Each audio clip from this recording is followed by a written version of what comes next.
nagmamigrate na. Ano na talaga, parang fall na, although sa 21 pa naman ang fall talaga. Kailan? September 21. Pero ang ano na, ang dilim pa rin, alas 7 na ng umaga. Larga tayo, punta tayo sa Upper Lake Kananaskis. Actually mga naka ano nga lang ako, t-shirt, pero may dala akong jacket just in case malamig. Kasi medyo ano eh, fire station. Yan. Yan na mismo yan, sa kanto namin. Laking bagay yan. Oo.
Dito yung ulap nakababa. Taas na kasi dito eh, no? Foggy. Tsaka maraming tumatawid na ano eh, no? Na hayop, nakakatakot na bigla mo na na-overtake. Yung mga deer pa naman pag nagulat yan. Hindi, yun lang pala part na yun na araw. Yan na siya. Magkano rin, magko-condense din yung mga ulap na yun. Yeah pa.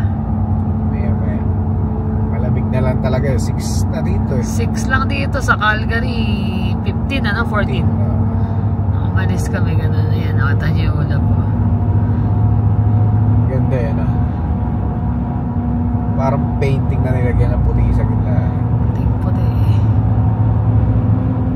Pero nakasikat naman yung araw sa may taasan. Kaya malaking advantage din yung ano eh, yung 90 lang yung takbo mo. Na-appreciate mo habang nagda-drive ka eh. Yung view. Dinadaanan mo, hindi yun nagmamadali ka makarating doon sa pupuntahan mo eh. Correct. Parang ghost town dito ha. Parang yun sa mga horror movies eh. 8.6 km kala ko dyan eh. Hindi pa. Hindi mo kasi makikita eh. May mga punong dilaw na eh. Yan pa-winter eh. Last na ano namin to.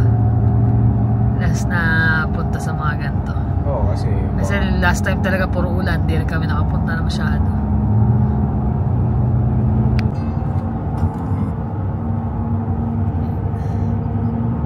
Laktaw dito, maliwalas, mga kulimlim. Ayan. Ganda na. malapit na kami sa papasok. Inakit kasi natin yung bundok tapos sabay babae. Sa babae yun, di ba? Mga kaulapan ka lang mga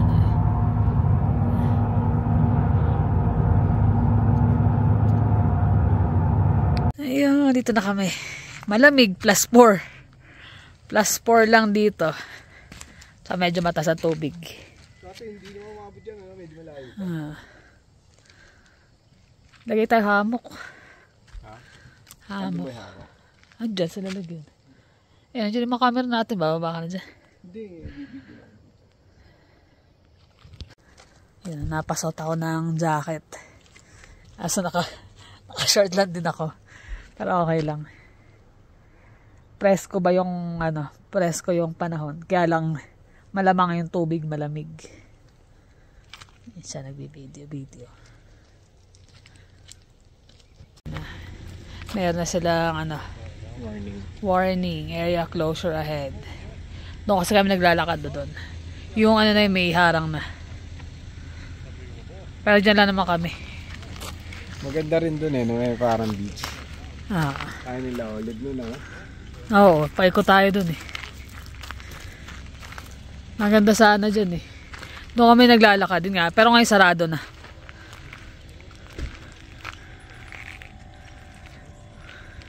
Dala-dala namin yung kape. Sarap magpaano ng araw.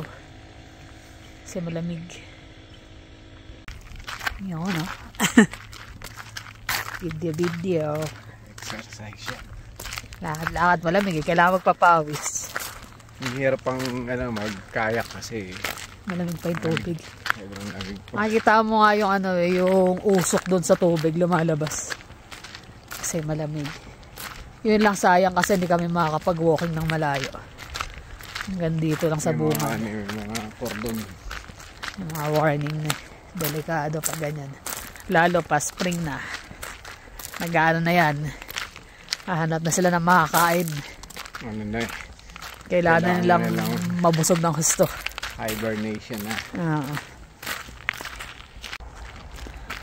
Ganda.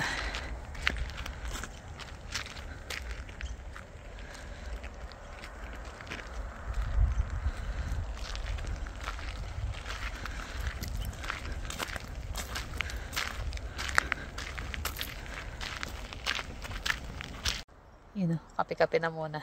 Nakakuha ng spot saan maupuan. Ganda pag wala pa masyadong hindi pa crowded. Dati talaga as in wala talaga wala nagpupunta kahit tanghali na. Kahit long weekend dyan wala. Bihirang-bihira. Pero ngayon dami. Mamaya lang yan pagdating ng bago kami umalis. Usually kaya maaga kami pumupunta para pag yung paalis na kami doon palang dumadami yung tao. Hindi naman kasi kami umaabot dito ng hanggang lagpas ng 1, 2? Oo. Kasi minsan syempre may mga gagawin ka pa after. May isang instance kami rito na na medyo pangit kasi ang daming tao nung time na Kasama natin bali dalawang beses. Nung una kasama natin sila Louie tsaka si Olive. Sumunod sama natin sila Jonas. Yung one time bigla na lang nagkikentuhan kami sa lamesa. Nakaupo kaming 4 doon. Ay hindi, yung dalawa nakaupo sa chair na dala namin, yung portable.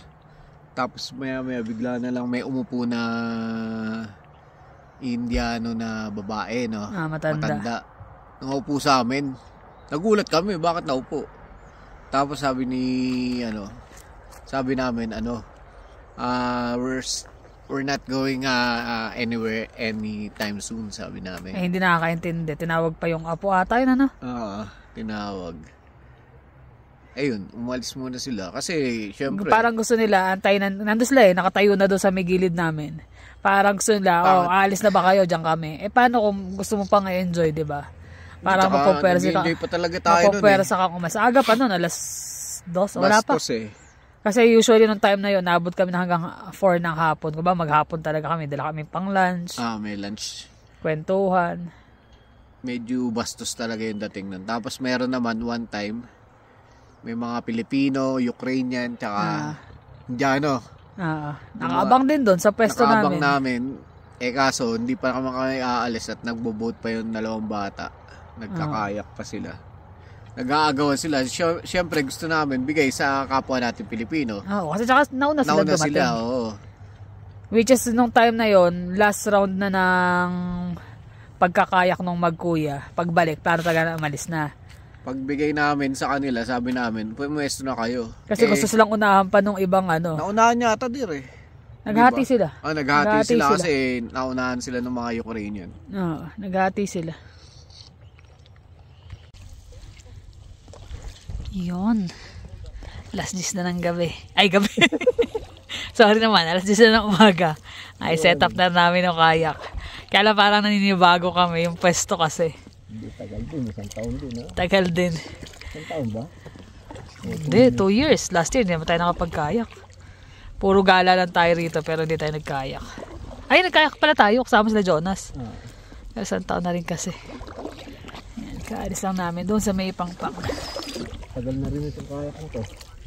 3 taon na rin, di ba?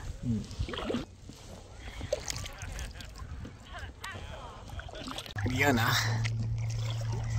Sinama pala ako para maging tigasagot. Hindi, siya palitan kami. Sabi ko, ingatan mo yung cellphone ha. Hindi namin dinala yung isang camera kasi delikado mabasa yun. Dala ko yung isa. Pero maya pagbalik siguro. Mga ilang ikot lang din naman kami rito para parang naging ano na namin to eh. Ano pangalanan? Yung tradisyon. Basta ito Upper Kananaskis. Ever since nung sinabi sa amin Laoli, Blue, itong lugar na to. Na kami. Every year gusto namin balik-balikan. Maganda eh. Correct. Yes, ganyan lang. Papalutang-lutang ka lang. Yan o.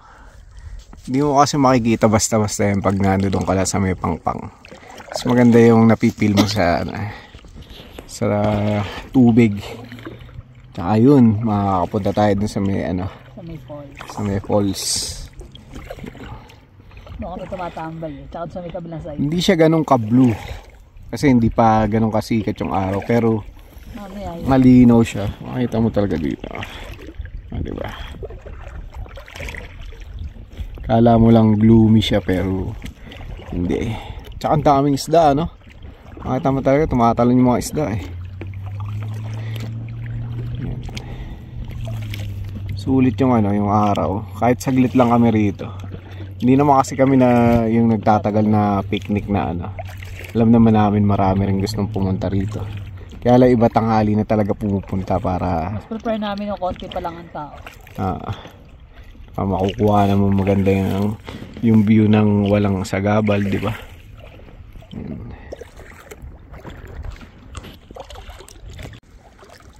Yun. Wala pa talaga nagkakayak. Wala pa masyado. Layo na rin namin. Doon kami galing. Baka sumabi tayo dyan, dear. May bato-bato yung gilid yan. Siya naman ang magsasagwan. Palitan kami. Pero ang ganda talaga. Actually, mga bata gusto sana sumama. Nakarang gusto magkayak nila Jonas. Kaso meron silang ngayon eh. Yung Pokemon. Takot nga. Pero gusto niya parang subukan. Nakarang nagkayak sila magkuya. Gilid-gilid. Galit agad si Jermaine eh. Nabibitin sa Jermaine sa kanya eh. Ang gaan ng ayasan sa gilid-gilid. Kahit gilid na ito malalim eh. Oo naman Layo ko dyan, diba? Sumabit yung fin natin dyan sa bato. Kita mo yung bato eh.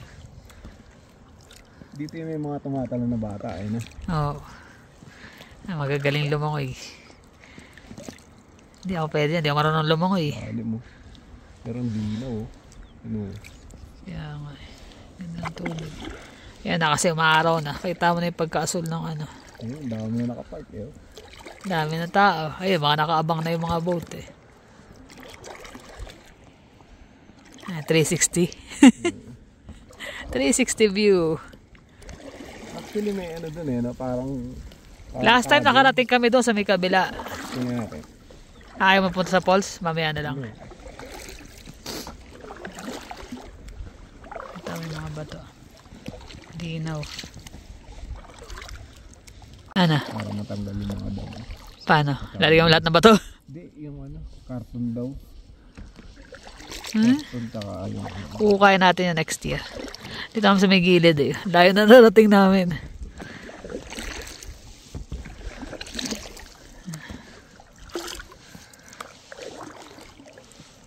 Wala pang mga nagbo-boat eh, no? Wala. Pag kami nagbo-boat, ang kagandahan lang kasi yung alon. Ganda ang tubig, oh. Mainit na. Hindi ako nakapag-sunblock, nakalimutan ko. Doon kami mamaya pupunta. Nandun yung falls eh. So ayun. Kasi yung beach na tayo, nilakad namin ito nung Okay, dyan yung kabilang side niyan. yung bawal. Yung papasok yung bawal na kasi may Pero hindi naman kami bear nga daw. lalapag. Dito lang kami. Babaybayin lang namin tong gilid. Hanggang doon. Hindi naman siguro tayo lulundagin ng bear. Hindi naman siguro. Pero gusto rin namin makita ng up close and personal yung bear. Pero nandito ka naman siguro. Hindi naman yung basta. Si Jasper, nakakita tayo ng ano? Hindi. Canmore din? Sa Waterton. Sa Waterton. Ulit natin yun, tiklop na. Kain. Nagbabad na tayo rito. May kami, may baong kami. Gawa ko ng onigiri. Tapos cherry. Nagdala akong cherry. Food, no? Bato-bato. Napakaraming bato.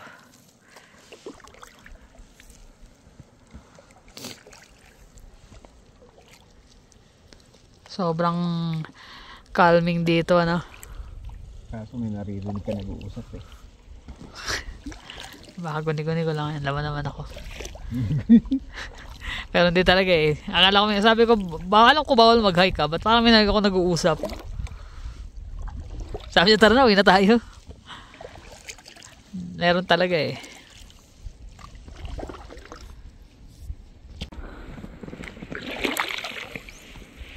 Dito rin yung daan pala nung nag-hike kami last time, Roson. Diyan sa may anandaan yan, paakyat. 1 oras kalahati yun, one way? O 2 hours?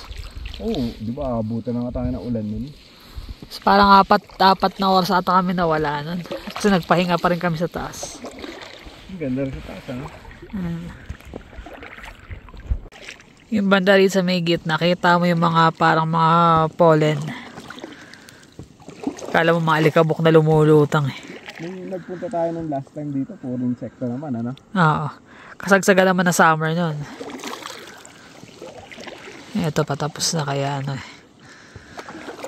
Ay, araw. Tirik na. Naririnig mo na yung lagaslas ng tubig dun sa may falls eh, no? Pero malayo pa rin talaga eh. Naririnig mo lang. Naririnig mo lang pero malayo pa rin talaga.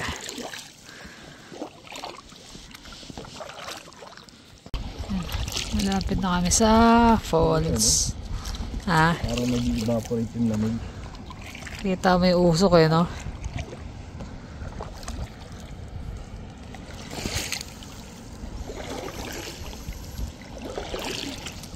Malakas na yung tunog. Palapit na tayo. Hindi tayo sa banda rito kasi nga naminimit. Wala sa mahuli tayo pa masisa.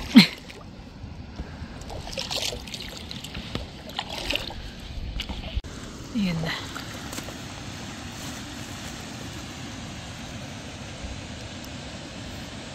Yung falls. Tapos yun yung tulay papunta dun sa hike sa Roson. Namamansing din.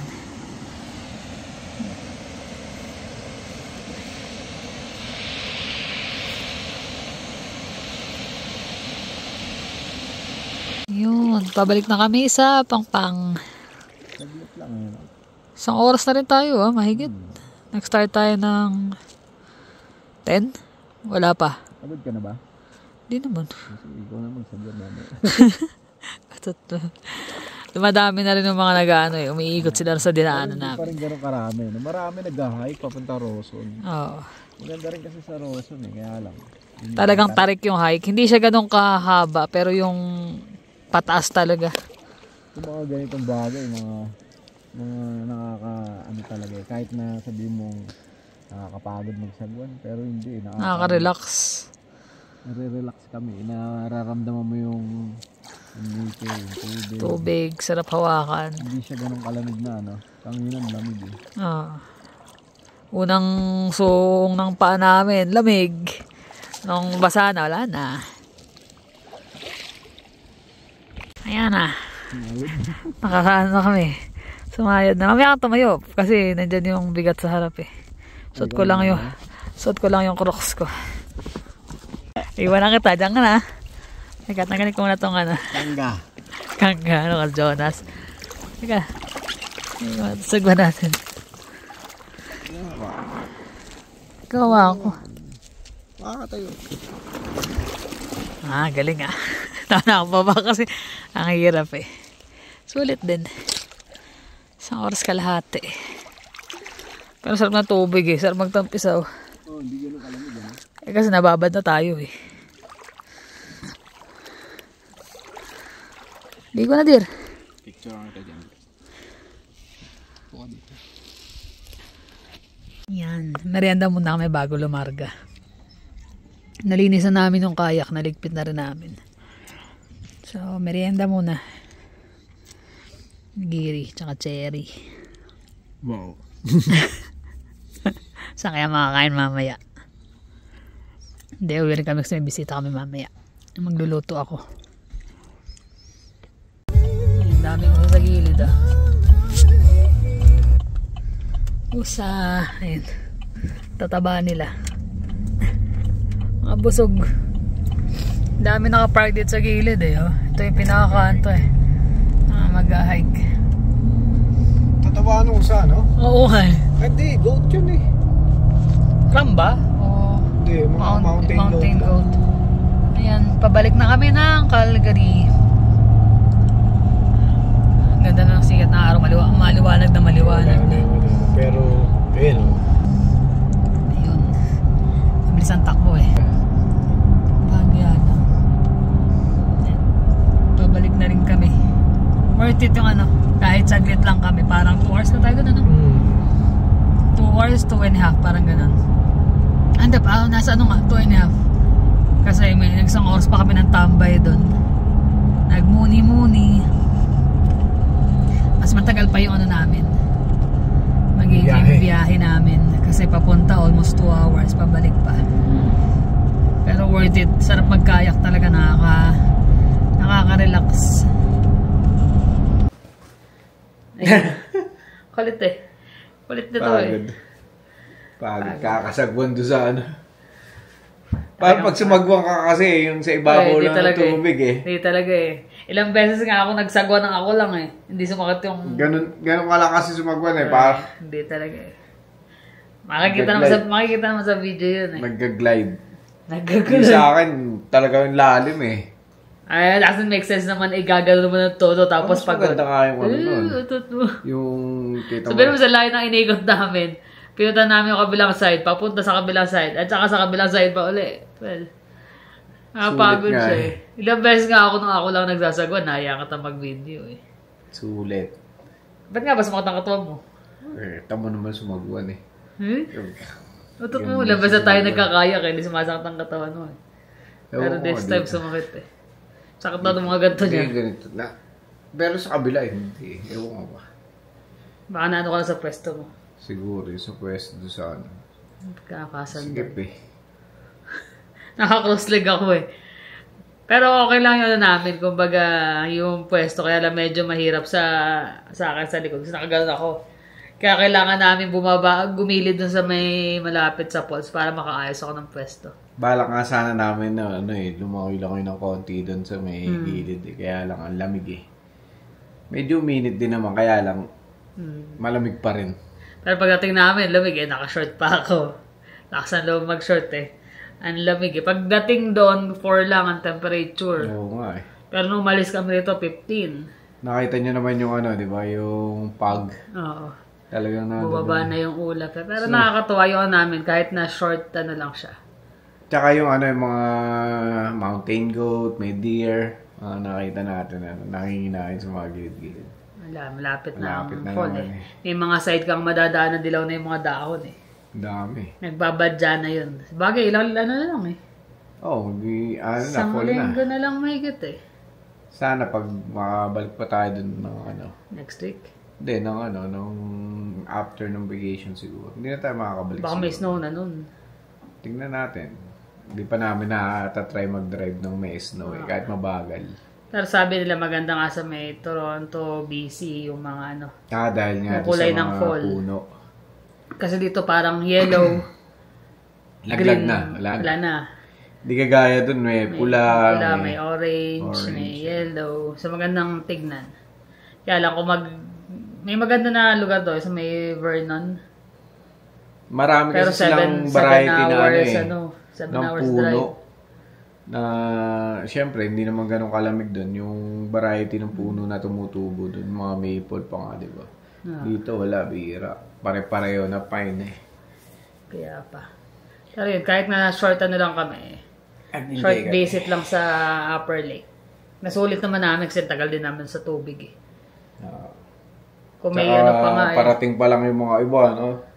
Ganda talaga. Suggestion namin pag pupunta kayo sa mga ganun. Punta kayo na maaga. Maaga talaga. Kahit sabihin yung aga yung gigising, worth it naman. Kasi nga, makakalap kayo ng pwesto.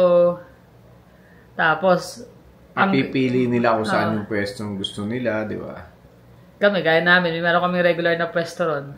Pwesto, actually, pwesto nila ano yun eh. Nila Olive na gano'n sa amin. Ni Louie.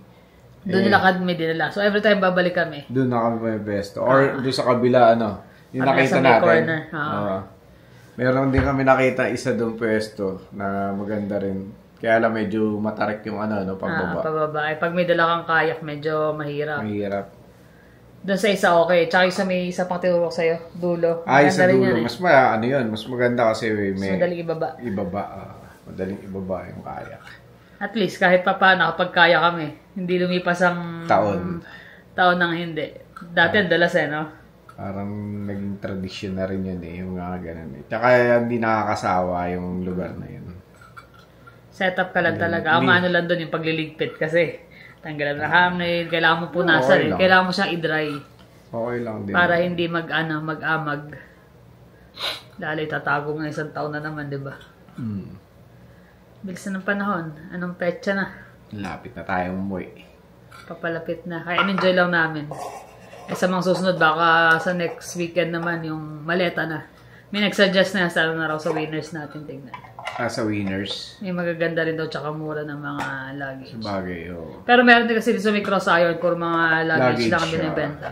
Tingnan natin yung mga pricing ng luggage. Tsaka ma-share din natin sa mga balak umuwi ngayon. Usually kasi mga Pilipino umuwi yan mga Christmas time, di ba? So we'll see kung anong kaganapan sa mga susunod na natitirang araw namin dito bago magbakasyon. Next weekend din nga, yun ang target namin. Maghanap ng maleta kasi kailangan na mag-impake. Wala pa naka-ready kahit na isa. Hindi ko pa nga nabibila ng feeder yung mga fish na natira eh. May mga fish yung balak pa niya na pagsamasamahin na lahat ng isda kasi nga. Parang isang pakainan na lang kung sino man yung namin na magpapakain. Although may mag-check naman ng bahay, so walang problema. May mga mag-sleep over dyan ng mga tropa ni Jonas. Correct. Saka yung girlfriend niya. Kaya hindi kami nag-worry. Tsaka kompleto naman ng kailangan. Ang ano namin is may setup. A week siguro before tayo malis yung mga halaman. Mga isda. So ang dami pa talagang gagawin. Kung wala yung mga yun, wala na problema eh. Pero dahil kami mga isda, kailangan naka-setup na. Halaman. Yung halaman kasi nadala kami nun sa apartment nun. Wipe out lahat eh. Pero nung last time umuwi kasi tayo, nandito si Jonas. Pero expect mo naman na nagdilig ng madalas yan. Baka nagdilig lang yun. Pero kahit pa, nagdilig siya twice. Nabuhay pa naman din. Tsaka medyo malamig na nun siguro by that time. Kaya hindi naman siguro matutuyo ng gusto. Tsaka ano lang namin dito sa may sala siguro yan. Latag namin sala para yung magdidilig hindi mahirapan. Hindi na siya bababa dun. Sabagay, bababa magpapakain ng fish siguro. Pero ang dami sinong halaman, di ba? At least mapatak-patakan niya. Kailangan namin latagan ng pang... Hindi, lalagay ko iba doon sa plastic na bin. Pwede. Kahit nga pag umalis, before tayo umalis, babaran na natin iba eh. Pwede. Para didiligan siguro after kahit 2 weeks yun, pwede. After 2 weeks na Kasi pag diniligan mo doon sa bin, pag nare-retain yung tubig sa ilalim. Nagsa-cycle lang siya, hindi kagaya nung naka-expose. Nag-evaporate yung tubig. Correct. Yun. So, yan lang naman guys. Kami nagpapasalamat sa inyong pagsama sa amin. Sana nag-enjoy kayo sa mabilisang gala. Pero kami nag-enjoy talaga. next namin is game night. Game kaming game night. Abangan nyo kung anong game yan. So yun lang guys. Maraming salamat sa inyong panonood. Ingat kayo lagi. See you in the next vlog. Bye.